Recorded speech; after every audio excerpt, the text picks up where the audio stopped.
Samuel Adams was born in 1722 in Boston, Massachusetts. He grew up in a family that was involved in business, but Samuel was not interested in running a business. Instead, he loved studying history and politics. From a young age, he was interested in the problems of the British government and how they treated the American colonies. Samuel Adams wanted the colonies to have more power and to make their own decisions without interference from Britain. In his early life, Samuel Adams went to school in Boston and then to Harvard College. After finishing college, he tried to start a business, but it was not successful. He did not make much money from his business, and instead began to focus on writing and politics. He wrote a lot about the problems the American colonies had with Britain, and how the people should stand up for their rights.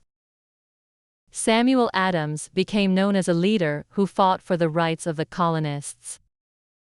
He believed that the people should have more control over their own lives, and should not be ruled by a king across the ocean.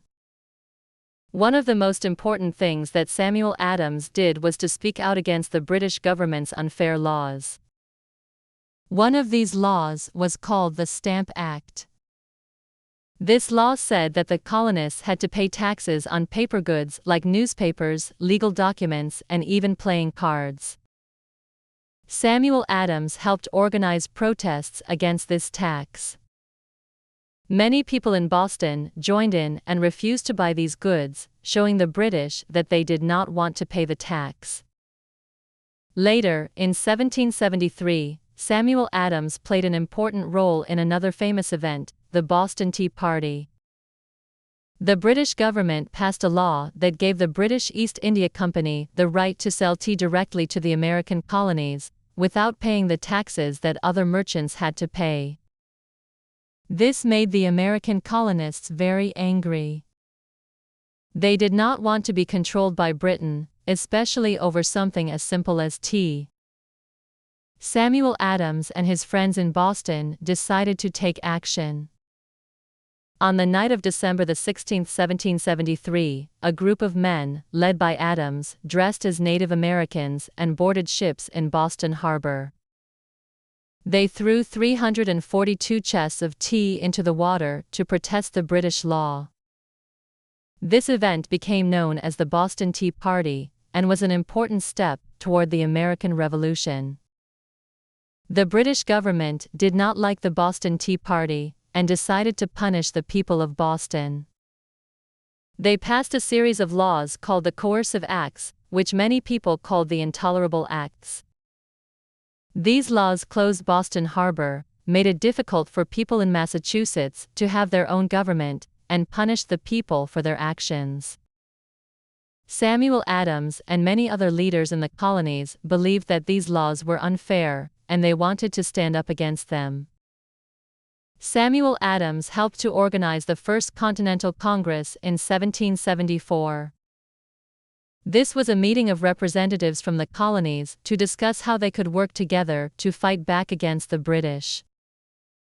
They decided to boycott British goods and to meet again in a year if the situation did not improve. This was an important step in the fight for independence.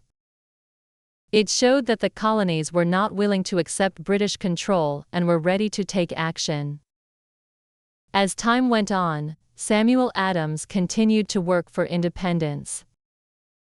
He was a strong supporter of the idea that the colonies should be free from British rule. He believed that the people of the colonies had the right to govern themselves and make their own decisions. When the American Revolution began in 1775, Samuel Adams was an important voice in encouraging people to fight for their freedom. During the Revolution, Samuel Adams continued to support the cause for independence. He helped to build support for the Continental Army, which was led by General George Washington. He also worked to get more colonies to join the fight for independence. Samuel Adams believed that the revolution was necessary for the colonies to have a better future, free from British control. After the Revolution, Samuel Adams continued to serve his country. He was a key figure in the formation of the new American government. In 1781, he helped to create the Articles of Confederation, which was the first plan for the government of the United States. Although the Articles of Confederation did not work as well as people hoped, it was an important first step toward creating a stronger government. In 1789, Samuel Adams helped to write the Bill of Rights, which became the first 10 amendments to the United States Constitution. The Bill of Rights protects important freedoms for all Americans, like the freedom of speech, the right to bear arms, and the right to a fair trial. Samuel Adams was proud of these protections, as they helped make sure that the people of the United States would not be treated unfairly by the government. Samuel Adams continued to serve in public life for many years. He was elected to the Massachusetts State Senate and later became the governor of Massachusetts. Even after his time as governor, he remained active in politics and continued to work for the good of the country. Samuel Adams is remembered as one of the founding fathers of the United States, and as someone who worked hard for independence and the rights of the people. Samuel Adams died in 1803 at the age of 81. He left behind a legacy of courage and leadership. His actions helped shape the United States and inspire future generations to stand up for what is right. Today, Samuel Adams is remembered as one of the important leaders in the fight for American independence and for the creation of the nation's government. His story reminds us of the importance of standing up for what we believe in and working together to make our world better. Samuel Adams may not have known how important his work would be in shaping the future of the United States, but his actions helped to lay the foundation for the country we know today.